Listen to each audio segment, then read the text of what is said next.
मेरे प्यारे देशवासियों, नमस्कार।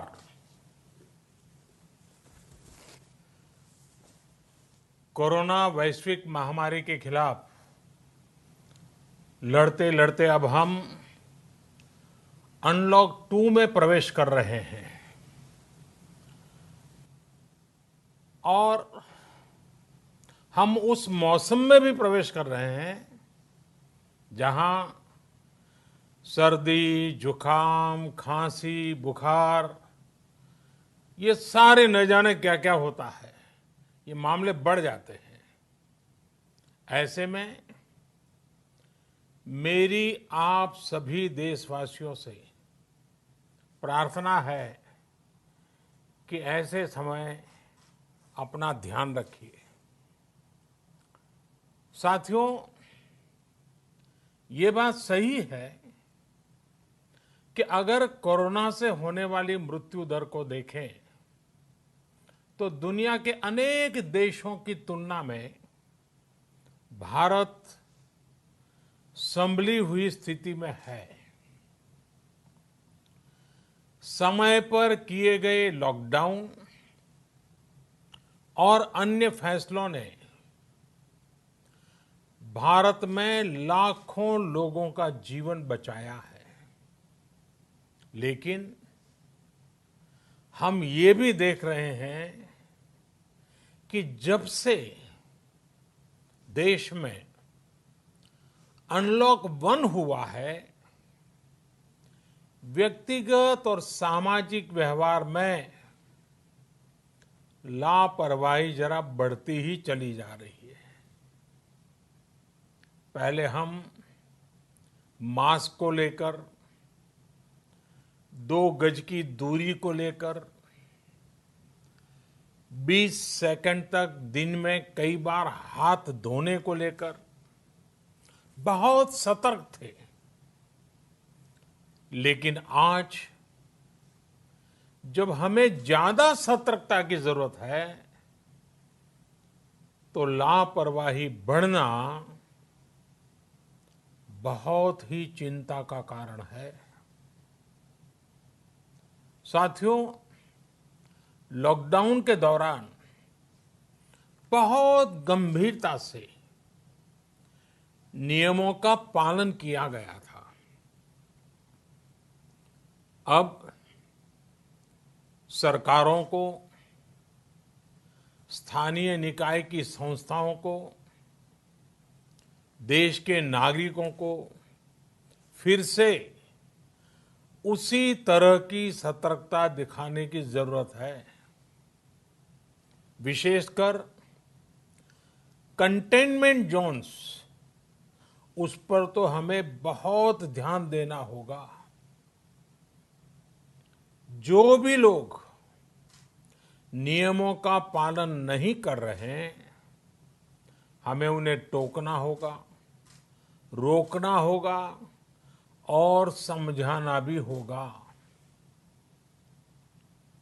अभी आपने खबरों में देखा होगा, एक देश के प्रधानमंत्री पर 13,000 रुपये का जुर्माना इसलिए लग गया क्योंकि वो सार्वजनिक स्थल पर मास्क पहने बिना गए थे। भारत में भी स्थानीय प्रशासन को इसी चुस्ती से काम करना चाहिए। ये 130 करोड़ देशवासियों के जीवन की रक्षा करने का अभियान है। भारत में गांव का प्रधान हो या देश का प्रधानमंत्री, कोई भी नियमों से ऊपर नहीं है। साथियों, लॉकडाउन के दौरान देश की सर्वोच्च प्राथमिकता रही ऐसी स्थिति न आए कि किसी गरीब के घर में चूल्हा न जले। केंद्र सरकार हो, राज्य सरकारें हो, सिविल सोसाइटी के लोग हों, सभी ने पूरा प्रयास किया कि इतने बड़े देश में हमारा कोई गरीब भाई बहन भूखा न सोए। देश हो या व्यक्ति, समय पर फैसले लेने से, संवेदनशीलता से फैसले लेने से किसी भी संकट का मुकाबला करने की शक्ति अनेक गुना बढ़ जाती है। इसलिए लॉकडाउन होते ही सरकार प्रधानमंत्री गरीब कल्याण योजना लेकर आई। इस योजना के तहत गरीबों के लिए 2.25 करोड़ रुपए का पैकेज दिया गया। साथियों, बीते 3 महीनों में 20 करोड़ गरीब परिवारों के जनधन खातों में सीधे 31,000 करोड़ रुपया जमा करवाए गए हैं। इस दौरान 9 करोड़ से अधिक किसानों के बैंक खातों में 18,000 करोड़ रुपए जमा हुए हैं। इसके साथ ही गांवों में श्रमिकों को रोजगार देने के लिए प्रधानमंत्री गरीब कल्याण रोजगार अभियान तेज गति से आरंभ कर दिया गया है। इस पर सरकार 50,000 करोड़ रुपए खर्च कर रही है। लेकिन साथियों, एक और बड़ी बात है जिसने दुनिया को भी हैरान किया है, आश्चर्य में डुबो दिया है। वो ये कि कोरोना से लड़ते हुए भारत में 80 करोड़ से ज्यादा लोगों को 3 महीने का राशन, यानी परिवार के हर सदस्य को 5 किलो गेहूं या चावल मुफ्त दिया गया।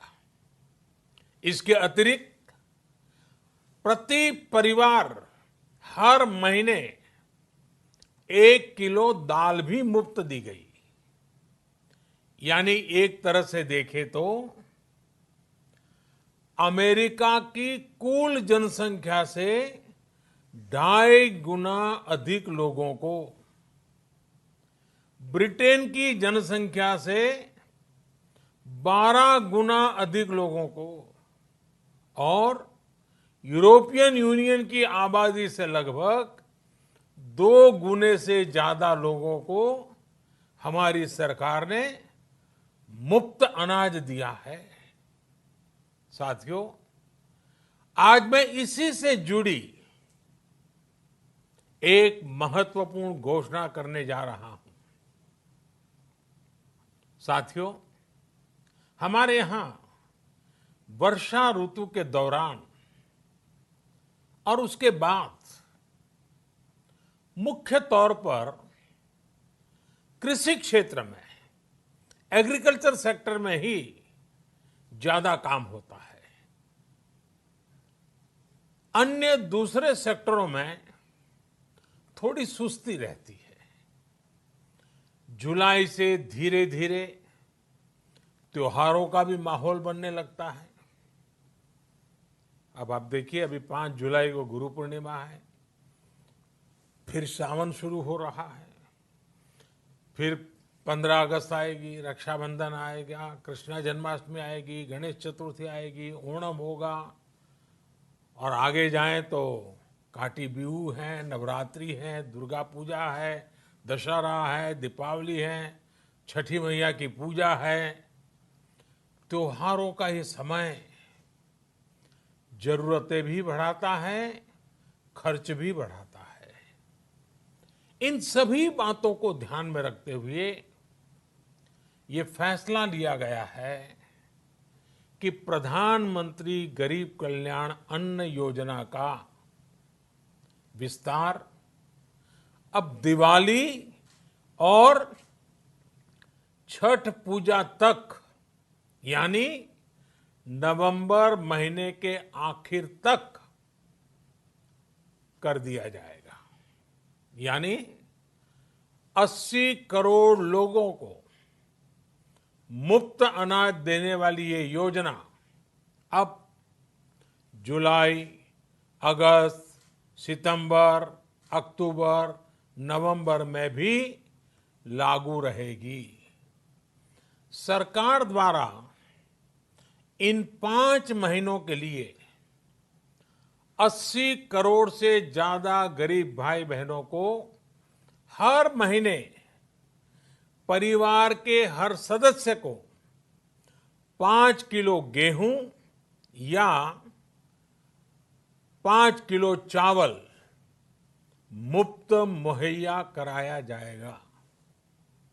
और साथ ही प्रत्येक परिवार को हर महीने 1 किलो चना भी मुफ्त दिया जाएगा। साथियों, प्रधानमंत्री गरीब कल्याण अन्न योजना के इस विस्तार में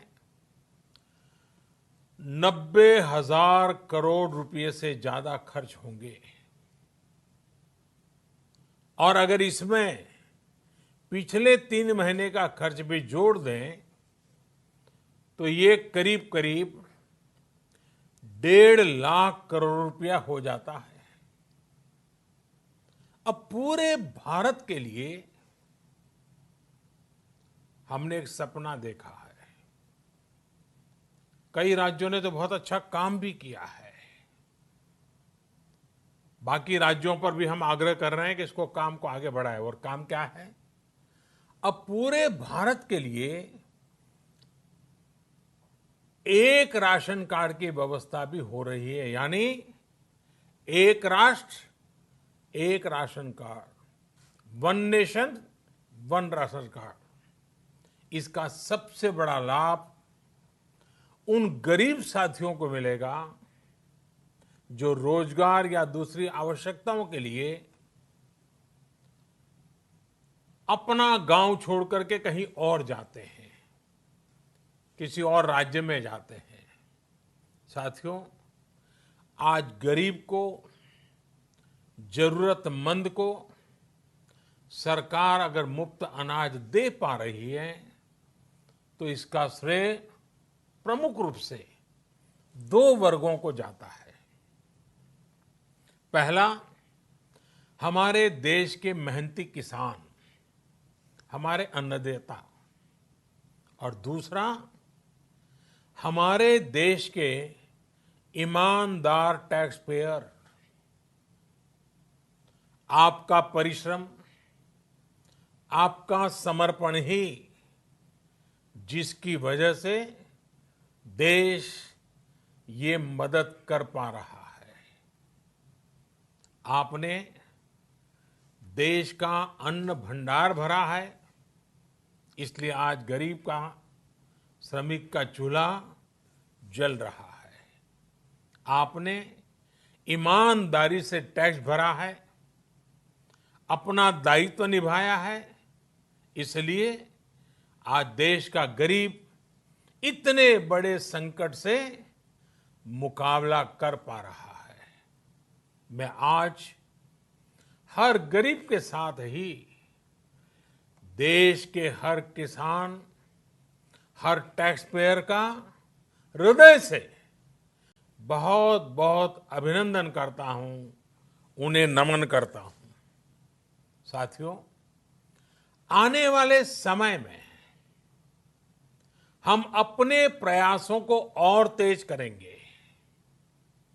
हम गरीब, पीड़ित, शोषित, वंचित हर किसी को सशक्त करने के लिए निरंतर काम करेंगे। हम सारी एहतियात बरतते हुए इकोनॉमिक एक्टिविटीज को और आगे बढ़ाएंगे। हम आत्मनिर्भर भारत के लिए दिन रात एक करेंगे। हम सब लोकल के लिए वोकल होंगे। इसी संकल्प के साथ हम 130 करोड़ देशवासियों को मिलजुल करके संकल्प के साथ काम भी करना है, आगे भी बढ़ना है। फिर से एक बार मैं आप सबसे प्रार्थना करता हूं, आपके लिए भी प्रार्थना करता हूं, आपसे आग्रह भी करता हूं, आप सभी स्वस्थ रहिए, 2 गज की दूरी का पालन करते रहिए, गमछा, फेस कवर, मास्क ये हमेशा उपयोग कीजिए, कोई लापरवाही मत बरतिए। इसी आग्रह, इसी कामना के साथ मैं आप सभी को बहुत बहुत शुभकामनाएं देता हूं। धन्यवाद।